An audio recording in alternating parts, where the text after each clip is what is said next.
Hey everyone, welcome back to another episode of Writers Chat. We're so glad that you're here with us today, whether you're here live or you're watching the replay.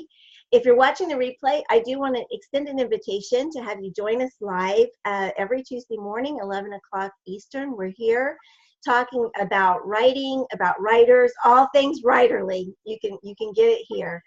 And this morning, we're very excited to have Bethany Jett, one of our usual co-hosts, with us, because she's going to be talking about her recent week, which was spent in New York with the Book Expo. And joining us today as co-host is Melissa Stroh, and we're really glad to have Melissa with us too.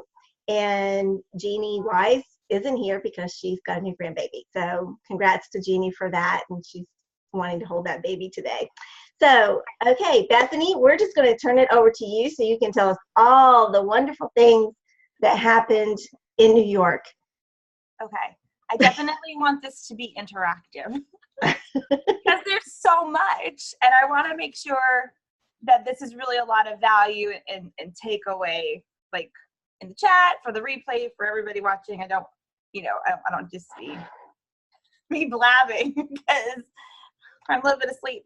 Okay, this is my first year at Book Expo America, and they are connected with Book Con, which I guess is Book Conference. So their logos are together on, almost all the backgrounds. That when they kicked us out of BEA, they were turning it over for Book Con, which I guess the difference is it's really more for the buyers going in to buy the books for the people who are there. And I think that Book Expo is more, I got to get in as an author and, walk the floor and make appointments and things like that. So it's just a slight difference, and I hope I'm correct in that, differentiation. But Book Expo was amazing. It is an event that is on my calendar from now until they don't do it anymore.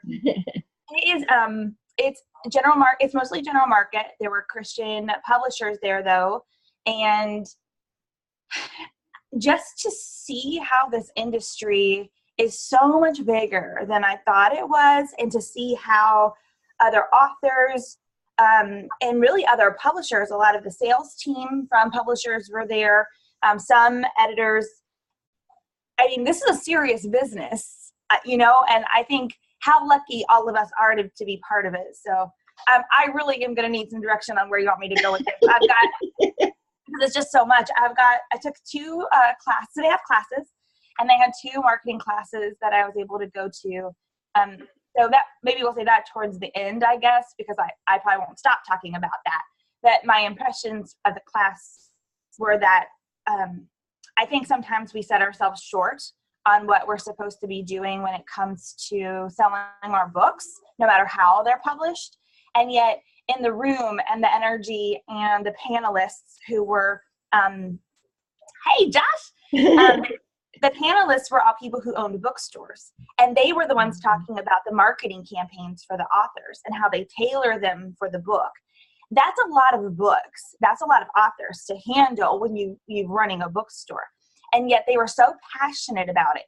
And I think I have a lot to say probably off the record, but I will tell you that a lot of questions that I get at writers' conferences are not questions anybody ever asks at these.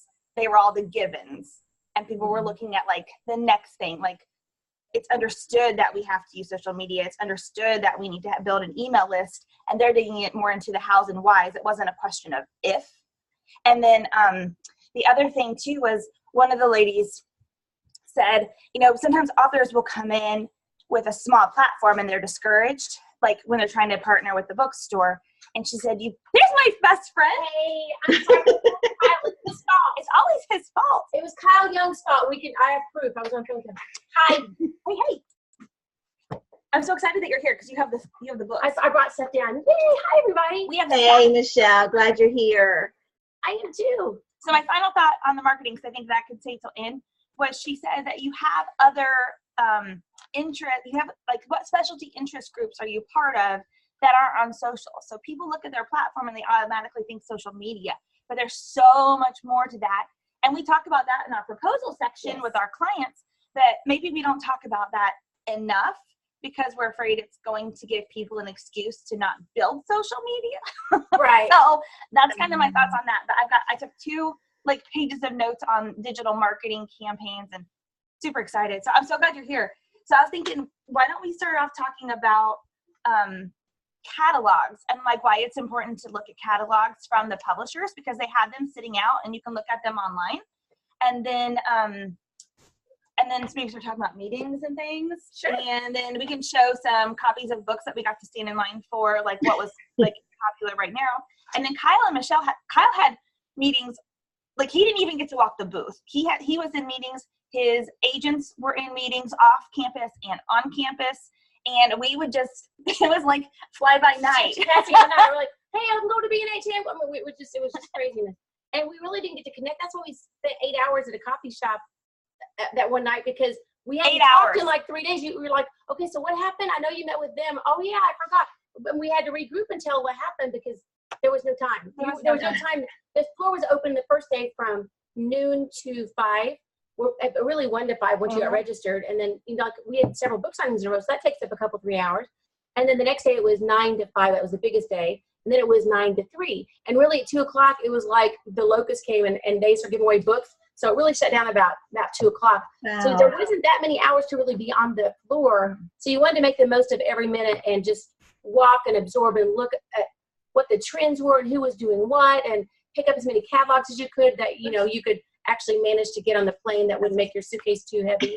There was a fight for him. Kyle took the last 2 of Chicago Review Press and Capstone. I'm like, really? You took the last 2?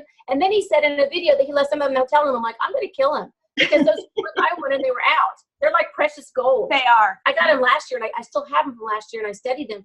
And that's what we did one night. We just poured through them. It's so important to get these and just to pour through and see, because they have them categorized and like for kids and for middle grade and for YA and for teen and for adult, and it tells you sort of what's coming out, what are their best sellers and what are the backlist, and then having spoken with them, we know what they're looking for.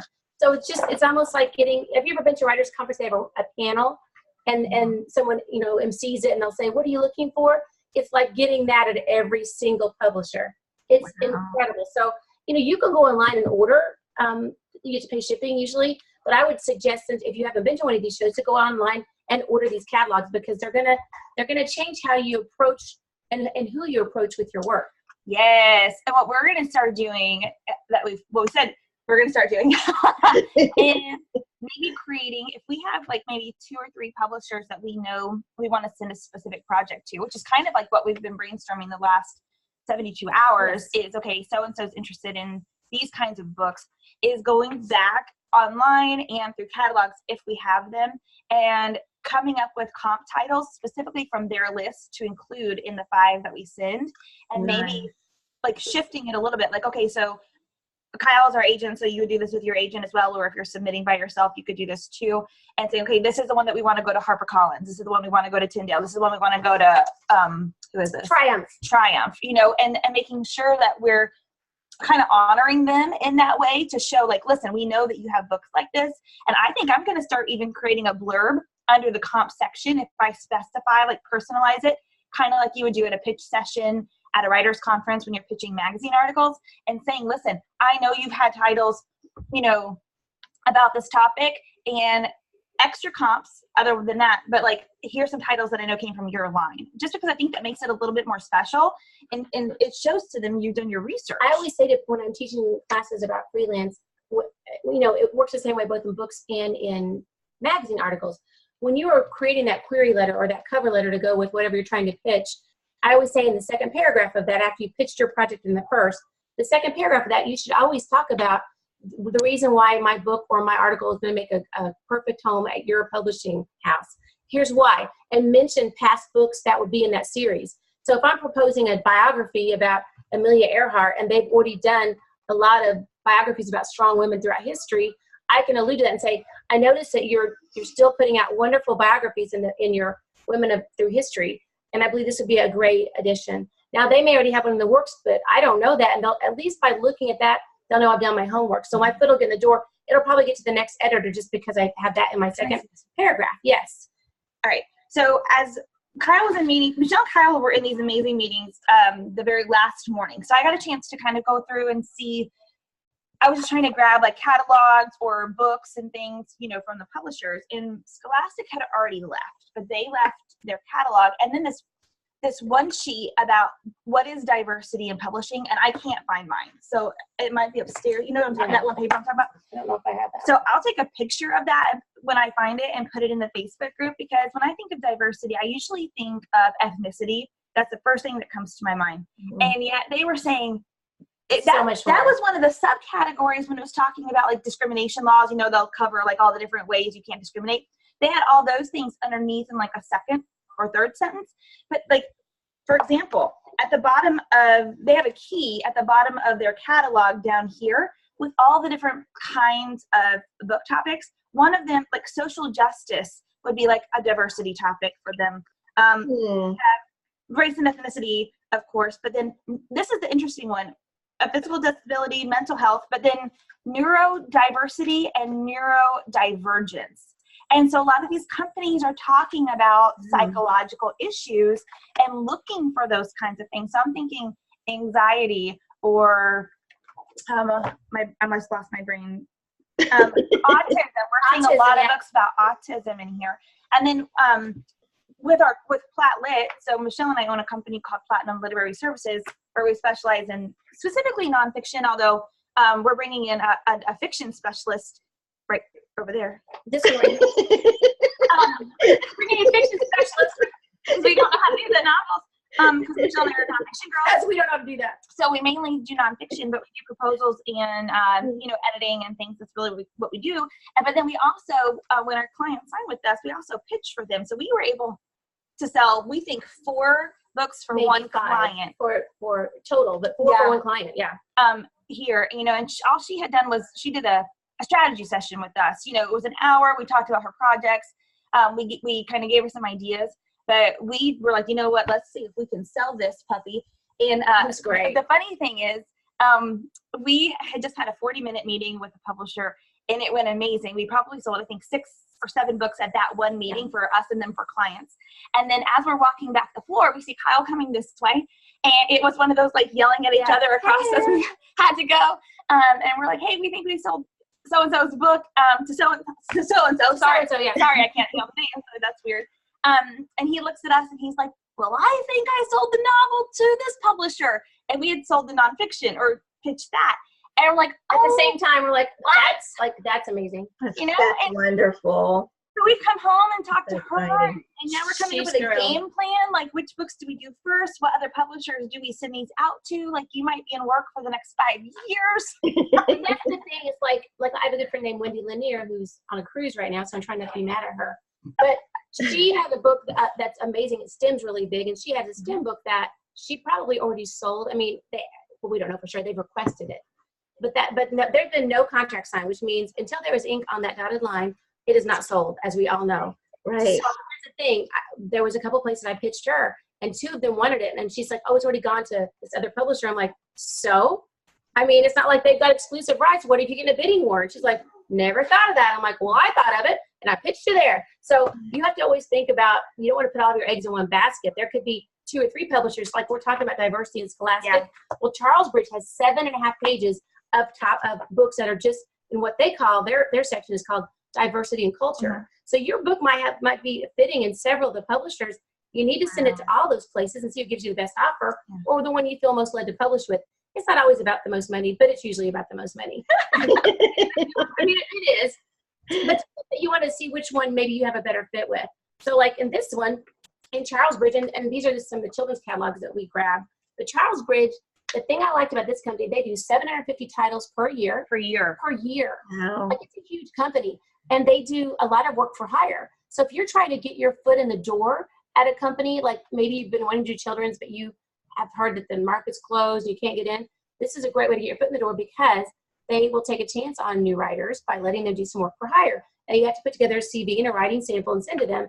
But they're more apt to take a chance on you where it's just a flat fee and they give you the exact parameters, what they want with their project, then they just let you go willy-nilly and send them stuff. So this is kind of a great way. This is how I often get my foot in the door at companies where I've never published. So I've been, at this point, published with 9 different companies, some more than others. And the way I've gotten in is just by usually sending a letter for work for hire. And I'm still doing work for hire. It's not like once you reach 90 some books, you're like, oh, I don't do work for hire. Heck yes, I do work for hire because it's a great filler in between my royalty projects. It also keeps my skills sharp. And sometimes I get to do work for hire in genres I don't write in very often. So it's an opportunity to kind of stretch and grow as a writer. But in the diversity and culture section in this Charles Bridge that does 750 books a year, you've got everything from things about Native Americans and like their heritage to really, really like holidays around the world, all those kinds of things. How to say hello in different languages. You've got different, like a lot of diversity in things. This one's about hair, different kinds of hair. Hair? It's called Hats Off the Hair. And it's all about the different kinds of hair. Like, who would have thought to do that, right? It's all about, that's one way of talking about diversity because you've got different hair. And then there's one called Different Just Like Me. And it's when this little girl realizes that everybody is different, but everybody has the same kind of heart.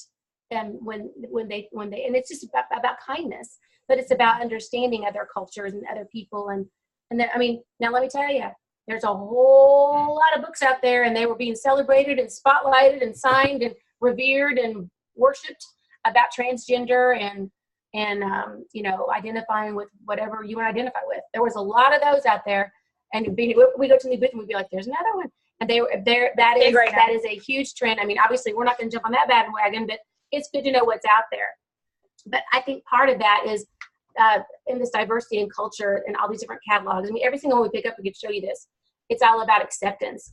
And so I've got one of our clients is Winslow Nation, and he's drawn this little gnome, and it's all his entire Winslow Nation, this whole world he's built is all about love and acceptance. And so in each land, they meet new people and they realize we're all different, but we're all really the same inside.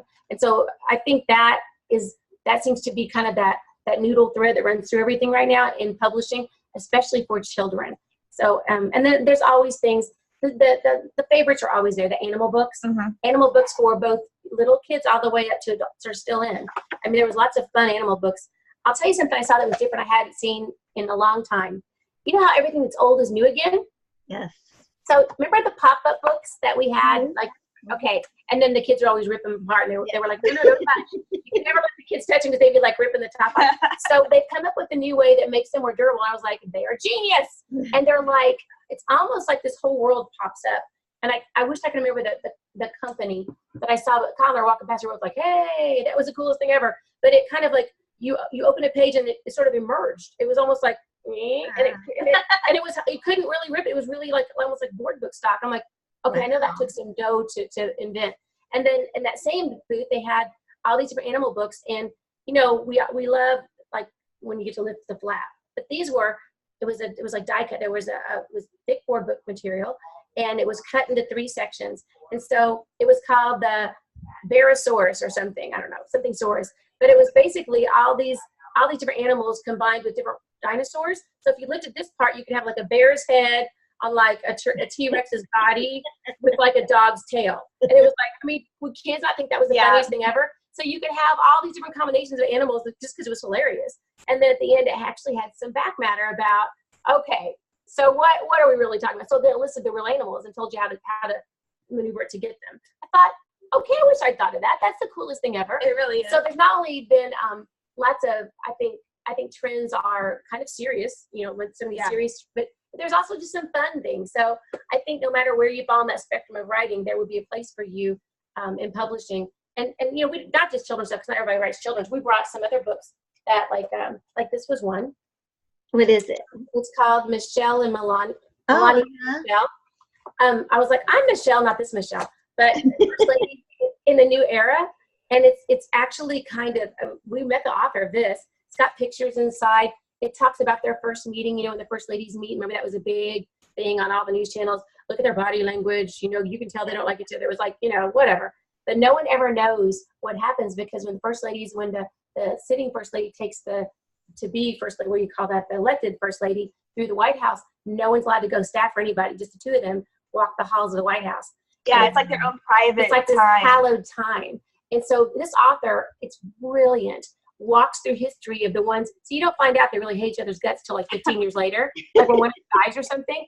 So it talks about all the past first ladies and what happened on those walks with the person that the new first lady. Some of them were not really very nice. So we were laughing like, oh my gosh, they were so mean.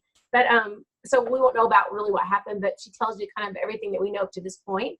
We're, the same way that the Europeans are very excited about the monarchy. We're excited to know about our first ladies and our presidents. And this is very interesting. I was excited about this book, but just think that's just a different way. There's been a gazillion first lady books written, but none like this. That was just a different way of looking at something. And I thought that we can take the topics that maybe you guys write about, that we write about, and look at it from a different perspective. And you get a book like this, it's genius. So don't you think this Book Expo makes you start thinking about things in a different light? And like, I could do that. And then I could do this, that's so different than anything else. It made me feel like there's really no limit. I mean, we all have the book of our heart. I mean, we still have books, like we call it our heart book. I'm like, this is my heart book that I need to find a publisher for, like my baby. But this made me feel like I can still write that heart book, but I can do 10 or 12 other books. Yes! That's what And I'll tell you too, like what we did see, and Kyle said this coming back from a lot of his meetings with these publishers, was YA, which is my genre, is starting to veer down a little bit. But the group that's coming up, which has been slow for a long time from what I understand, is middle grade nonfiction. And I just know, like, I just felt like that's my path, like this moment. And so we're talking about publishers, and so I'm looking through all of these catalogs, which you can do online. I don't want anyone walking away and saying, I don't have a catalog, I can't do it. Go online and look at their lists and things. But now I'm thinking, okay, nonfiction is big right now. They're looking for biographies. They're looking for all these books. What do I like? What am I interested in? And what kind of books are they putting out, this specific company? And who can I write about? So I'm starting making these lists. And now that's what I'm going to start pitching. It'll be general market books, which is great because that gets your foot into the whole other market. A lot of them, because it comes from a company like Scholastic or Charlesbridge, they have distribution into all of these areas, which means the promotion side, I feel like, won't be me doing like my heart book promotion marketing, a different kind. And yeah, all those numbers will still work for me as I'm trying to do my heart books, and it creates this backlist as well. And I think one thing we didn't talk about, which I thought about when you said this, is work for hire, going back to that. I can't tell you I'm just still a baby really in this industry. Maybe I'm like a toddler now.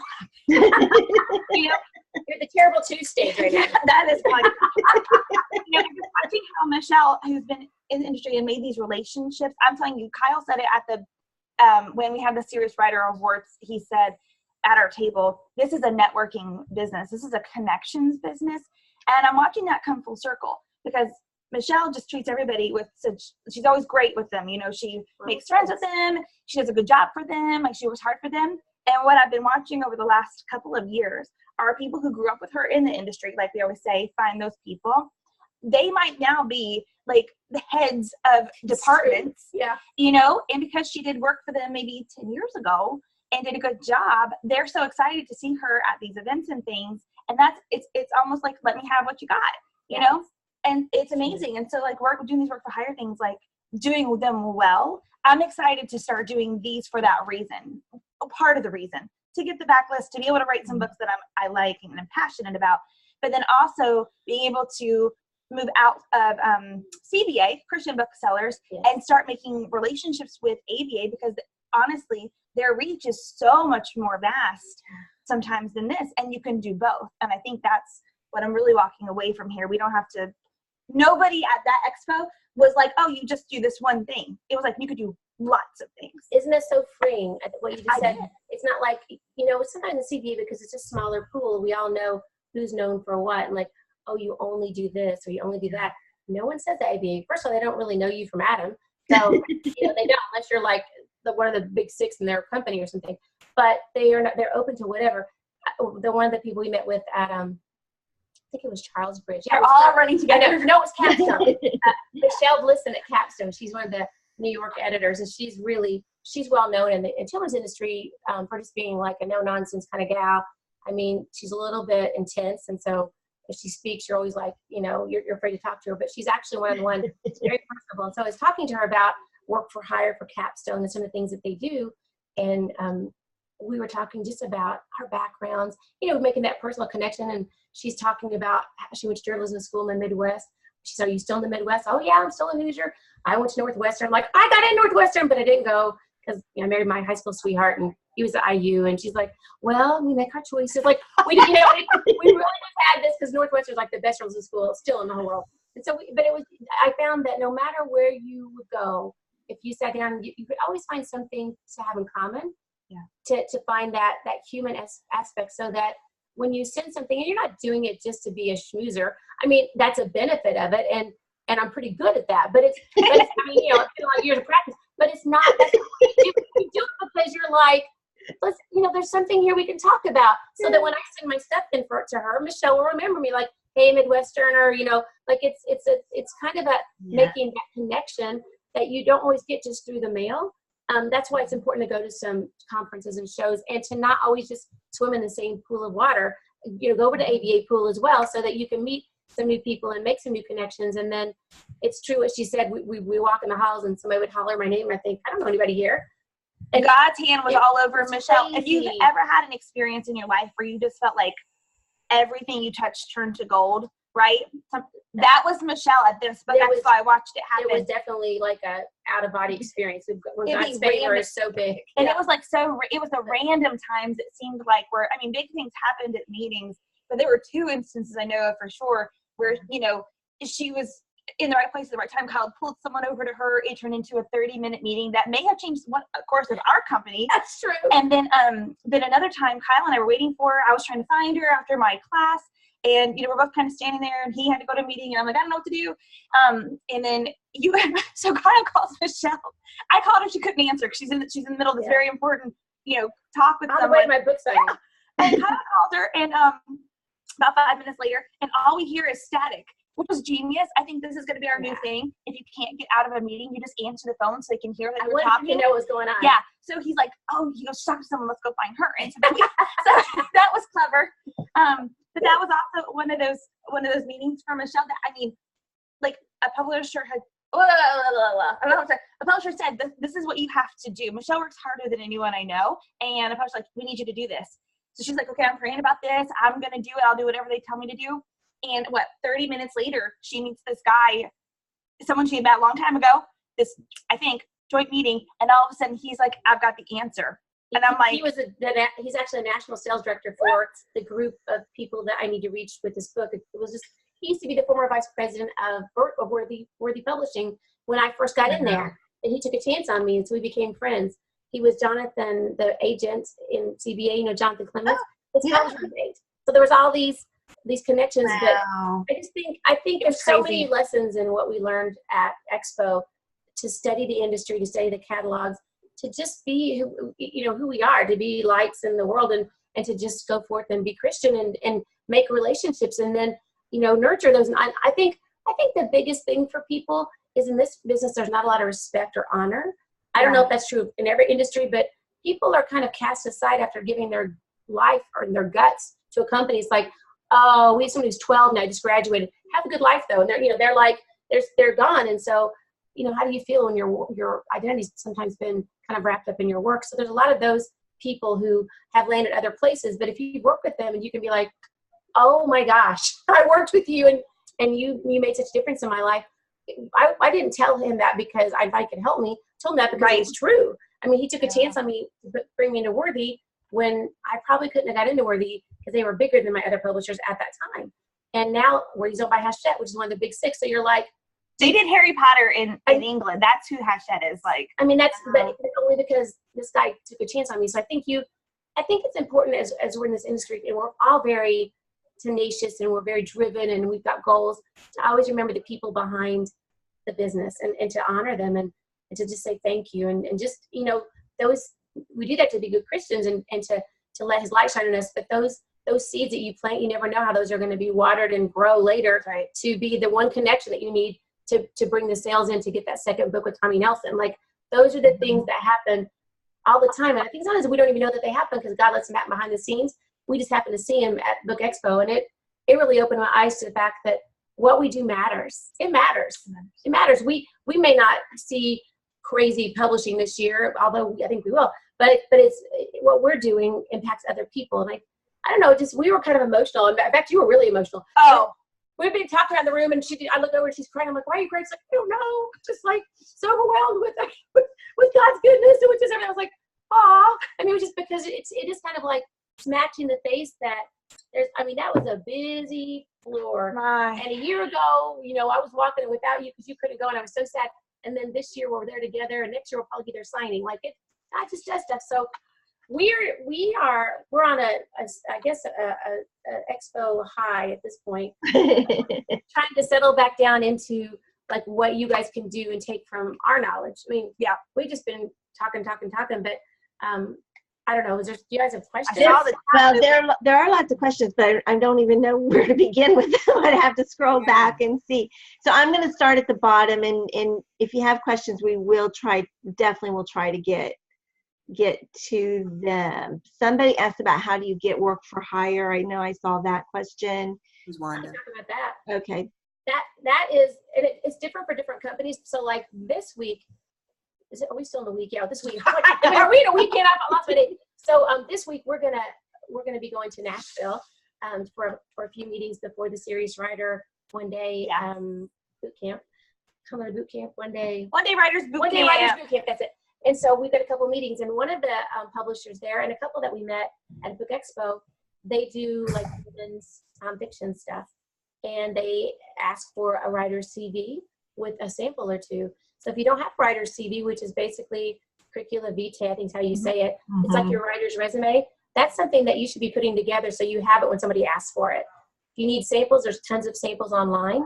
I could send you a sample. I've got it.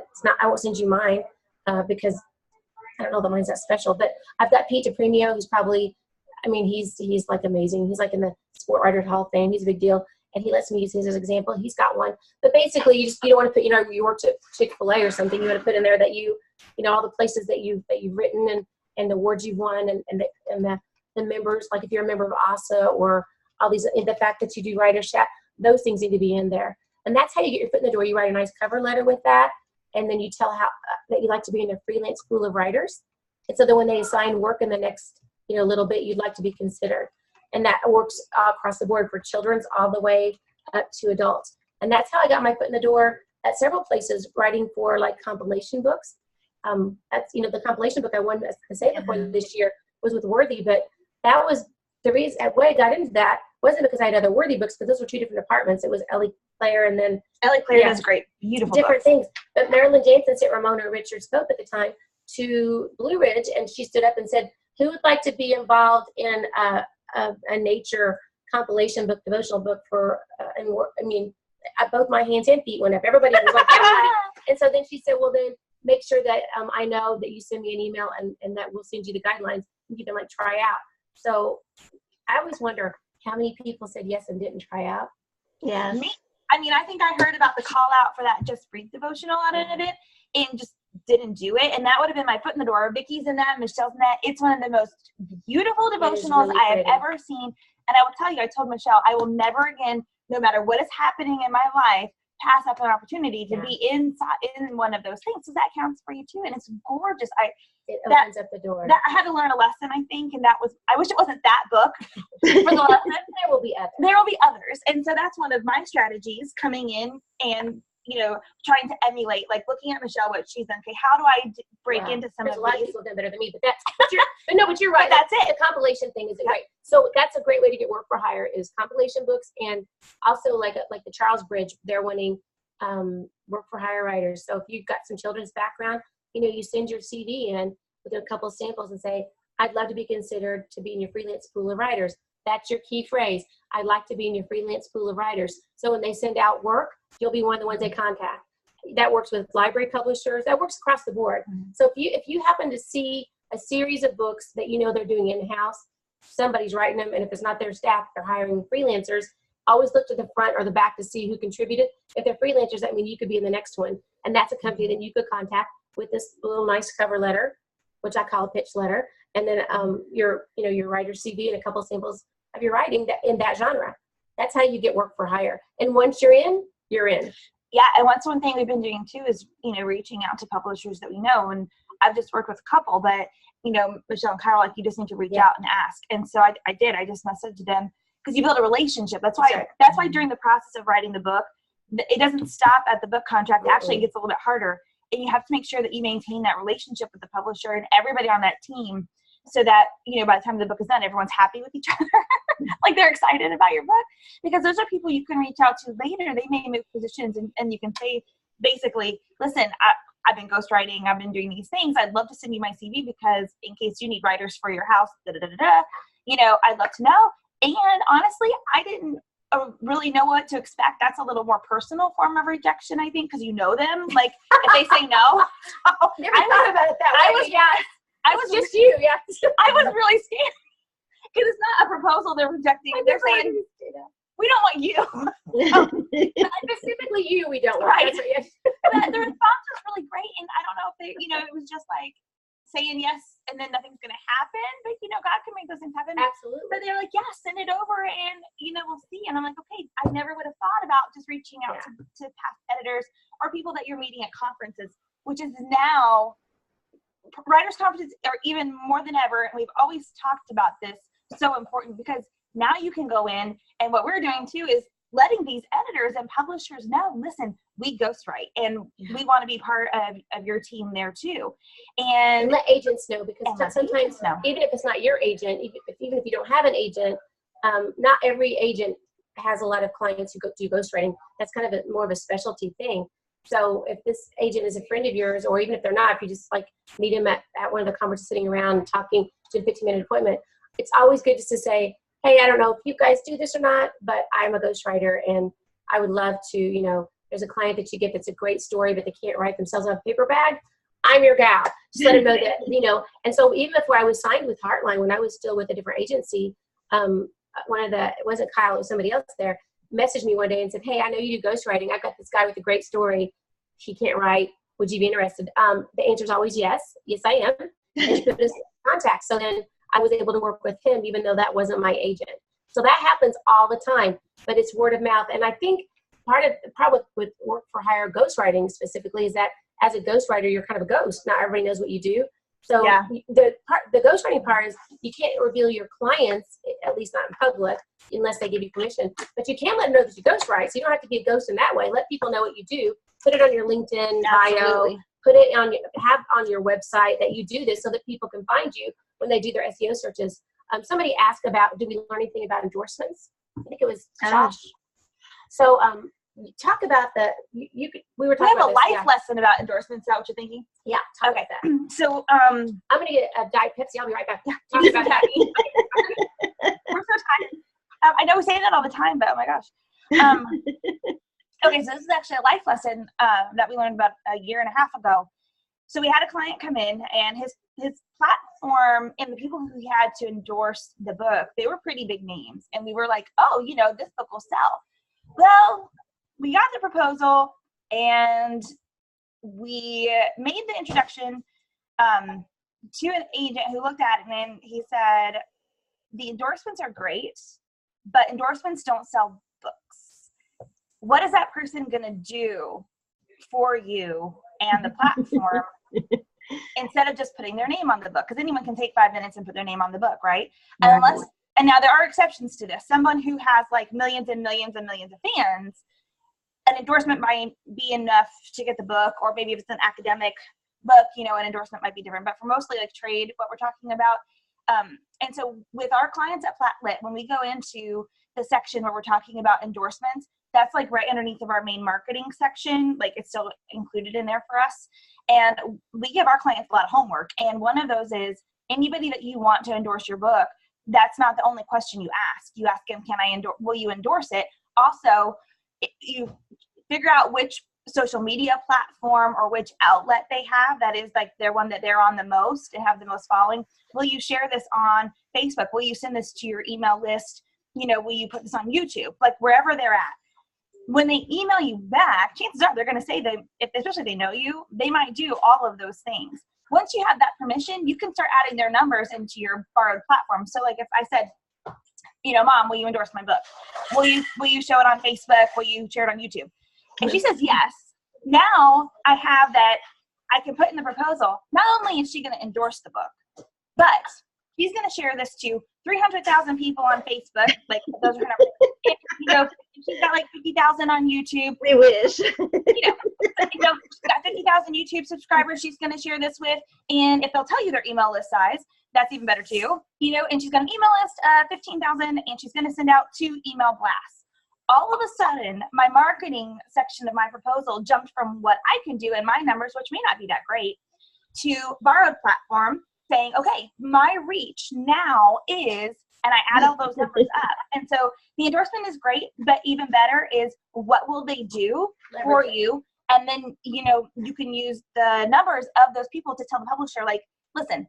And then what's even better, it gives you more confidence as the author, because let's say the publishing, you just can't get a publisher. Maybe it just doesn't fit at the houses. Because of your proposal and because of the work you did with these endorsers and what they're going to do for you, if you want to go self-publish that book, this is still going out to 300,000 people from so-and-so and 50,000 here and 10,000 here. Well, those numbers all add up. And we had a client do this. He was a go-getter. We crazy. Knew from the moment we talked to him, we're like, we want this guy. We're like, that's what you need to do. His numbers at the very top of his proposal, he has a 5 million person reach based on the people that he has talked to who are invested and interested in his project. It's being shopped right now. We know it's going to find a house. But guess what? If he said, you know what, I'll just go ahead and do it myself, still got a 5 million person reach. We found out that even in dealing with like our publishers for the next 2 books that we have coming out, they weren't as excited about. They were like, "Oh, yay, endorsements, yay!"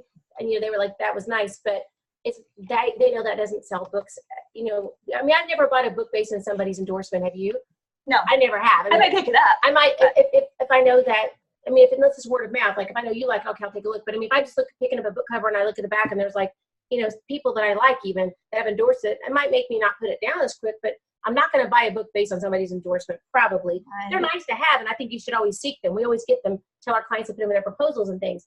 But I think that nowadays it is much more important, like she said, to get somebody that has who is high profile, who has a wide reach.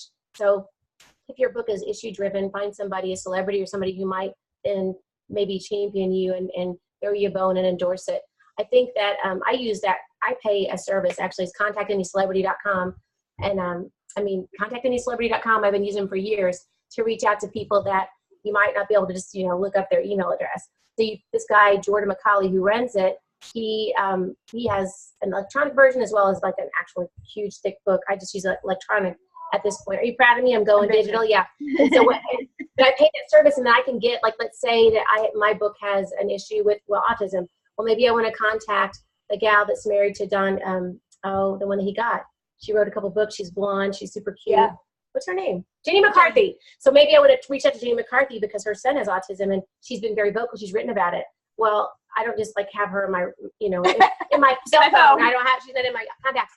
But Contacting Celebrity has her information, has her email, has all her agents, like her handlers. They have agents and publicists and all that, and has how to contact all of them and who to contact for what. So they might not respond, but guess what? They might. It never hurts to ask. So go for the big endorsements, but also just go for those who you already have a connection with or somebody in your life has a connection with, and push for that. It's, when you're trying to get your book out there, it's the time to go ahead and call in those favors. Ask people who might be able to help you, because 9 times out of 10, they would. You just didn't ask them.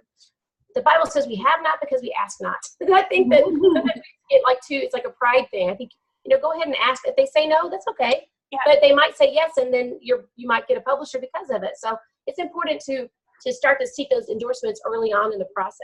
And make sure that they are aligned with what your book is about, because that will make a bigger push into the community. Like, I know Kyle always says there's some names that will pop up on every proposal in CBA, because you meet them at writers' conferences and stuff. Yeah, I think I'm one of them. If you are. Yeah. So he said he really, what publishers are really looking for is what we said. Who is aligned with this topic, and then how can they help promote? And the thing is, when you find people aligned with the topic, they want to help promote, because it pushes their cause forward too, and you're just doing it in a way that meets up with them. So I think there were a lot of questions we missed too. There are so many questions, and I don't, we're probably going to have to do some of them in the after party. Because it's, or we could do this. Is it okay if we just bring people on, and then if you raise your hand, and we'll recognize you and you can ask your question rather than us trying to go back and scroll through everything. This has been just so great. Come on, everybody. Come back in. There you go. Thank you. And Joshua has a question, so we'll go to him first, and then Dory has one. Who does? Dory next, maybe. Okay, Josh, and then Dory, and hi everybody. Hey. You can also put it in the chat if you have a question. Make sure you just say. I didn't know they were all on there. I thought we just had a couple people. No, we had a bunch of people in here. I was like, how come there's only a couple people? I don't know. Maybe I'm not sleeping in today. I didn't know they were all hidden. Hi, I'm being blonde this morning. I didn't know it. Nikki Bishop is on here. She is our Serious Writer Academy. Hi. Maze Balls. I love her so much. Is that Nikki? Hi, Nikki. Yeah. Hi, Johnny. We're glad you're here. So happy to see you, Nikki. Thank you. Good to see you guys. Yeah, we've got there are more. I know there are more of you that have not yet popped in, or maybe, and if you don't want to, that's fine too. But Lisa will know if we would endorse hers. Yes, Lisa, we'll endorse your book. Absolutely. Just send it out, Lisa. After June 30th. Okay, so Josh, you had a question. Yeah, so my follow-up question about the endorsements is, when someone does agree to endorse your book, is there a particular form that they need to fill out or release or something, or is the email sufficient? I made up a form for my self-published, but. Yeah, email is sufficient. The only time that you need a form like a release form, some kind of it keeps you from going to jail form. Those forms you need is if you're going to quote them within your book. Even for my persimmon book, which is just like a cookbook kind of a thing with Indiana University Press called The Perfect Persimmon. It comes out, I think, next year. But anybody who shared a story with me about growing up and finding persimmons on the persimmon tree, just fun little, these were not like social issues or anything, just persimmon tree stuff. I still had to get a release. And so I would just, send it to them, and they could electronically sign it or sign it and mail it to me, just saying, you have my permission to tell this story. But for endorsements, nope, that's just, you don't have to have any kind of permission for that. As long as you have the email track, I saved everything. You have to keep good files. So I actually give all my endorsers their own little computer files, so that if they ever come back and say, I didn't say that, I'm like, you so did, and here's a paper trail right here. So yeah, keep a paper trail. Okay, great, thanks. Thank you. Dory, you were next, right? Yes. Am I unmuted? You're unmuted.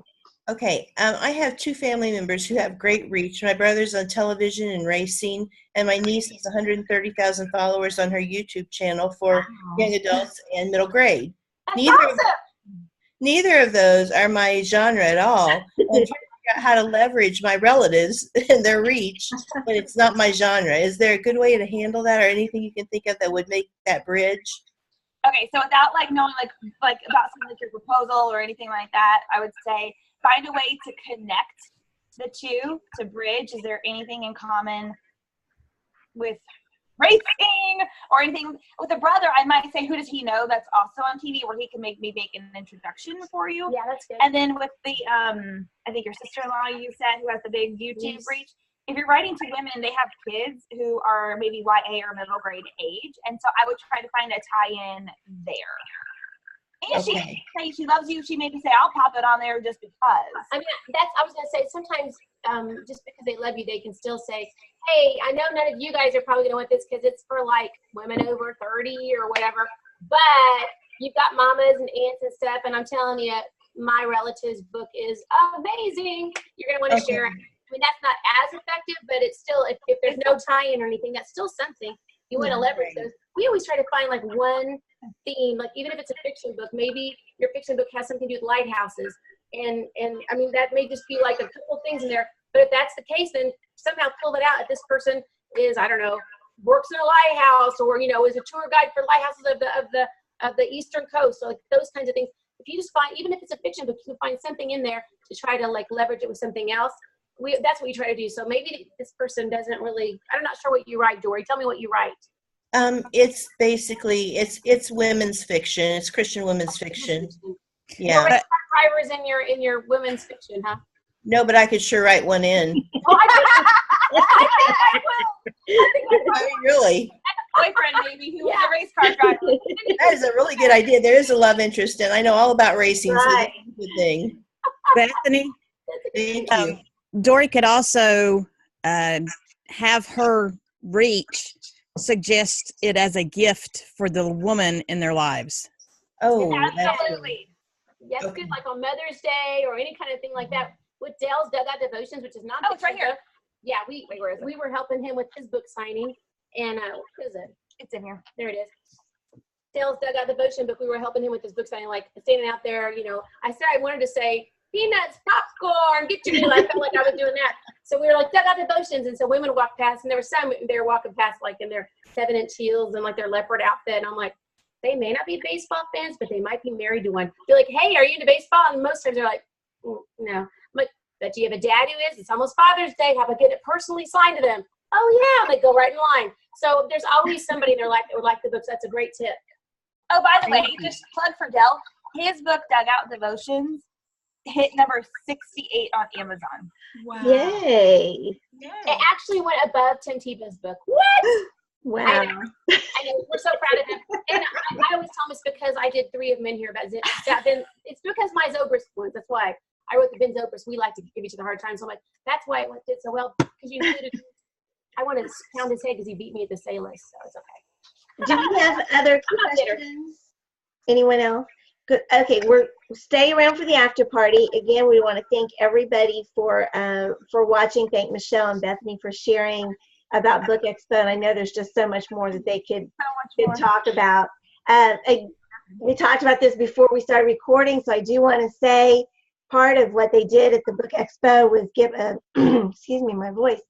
A serious writer had their Book of the Year and Writer of the Year award, and we want to congratulate Rhonda for winning Writer of the Year, and Lisa Kibler, who's with us, was a runner-up in that, and that was a really, really big deal. So we want to congratulate both of you ladies for that. Bethany, Michelle, any final words? Yeah, so last plug. The Serious Writer Club is open right now. We wanted to open it right after Book Expo America because of all the information that we're going to be like pushing through into there. We'll still be sharing it like on here and the Serious Writer main page and our free community. It's a $29 a month membership group. But inside of there, Kyle, we have like so many resources in the Academy for club members, and then the live things that we're doing. We've got 7 live videos just this month, having another agent come in, and the marketing, I didn't even get to that in here, but I'll be doing it in there. And it closes on the 6th, and we won't open it again until fall. So I just want to make sure people know, like, I got a little behind in marketing for the club, so people know, like, this would be the time to get in. Kyle goes through every publisher that he meets at these things, and it's like a detailed video and tells you, and you don't have to be his client for this. He's doing those right now. Like, he's taking them. He said he's doing a brain dead before he forgets everything. What they're looking for, how to pitch them, like if this is what you're looking for. And he's also, if anyone is looking for an agent, he's taking 2 things. I heard him say this on one of the live videos, and I recommend Backless checking out the Serious Writer Facebook page and going through some of those videos, because Kyle shared this. If you have like a graphic novel or a graphic artist, you have the layouts and text done, he's looking for that right now. And then even if you've self-published and you've got 10,000 in sales on your book, he's looking for you too, because he found some publishers who are really interested in some backlists. That's right. And so those are the 2 things that he's opened acquisitions on. So if you know somebody too, like, you know, this is a great time for them. All right, that's great. Okay, Norma has an announcement to make. On June 25th, we've decided at Writers Chat that we're going to do some critiques right here on the show. So if you have a 1-page of your work in progress you would like critiqued, download it onto our Facebook page, and we'll get to that, and we'll choose the ones we think will be good to work through during the hour that we have. So we're going to try to cover at least 3 or 4 different kind of works. So download your stuff so we can kind of get working on that. That's exciting. I think critique groups changed lives. I always brag on my nonfiction ninja group that we every month we get together. I had to miss last 2 months and I feel so bad about it. But we 4 or 5 of us, I think it's 3 each time actually. We go through the stories and all of us weigh in on it. It completely changes your life. Like to have all these other experts in your area giving you feedback, it makes you such a better writer. I waited too long before I got a critique group that like you don't want to be the smartest one in your circle. It's time to get a new circle. There's a lot of smart people in this circle, so everybody can help each other. Can I be a part of that? I want to come back. That's amazing. That's amazing. I'm glad you're doing that. And we want to try to explain the kind of book sandwiching effect of critiquing. Because we heard a couple, was it last week, that somebody received back a really negative critique for a book or anyway. And so we're going to talk about how to do that too. I think it's great. So again, just make sure you upload that into not the Facebook page, the Facebook group. Make sure you put it in the Writers Chat Facebook group so that we can access that, and we'll figure out who we're going to do. So thanks for that. And then next week, June 11th, Hollywood Storytelling with Zena Del Lowe. I love Zena. Yeah, she was at the Florida Christian Writers Conference a couple years ago, and I took her screenwriting class. It was really, really good. So excited to have her with us. All right. I think that's it. Thanks again for everybody that's here. Thank you. If you're watching the replay, we're really glad that you did. We invite you to join our Writers Chat Facebook group if you haven't already, and to like our Writers Chat Facebook page. And we'll see y'all next week on Writers Chat. Bye-bye. There's not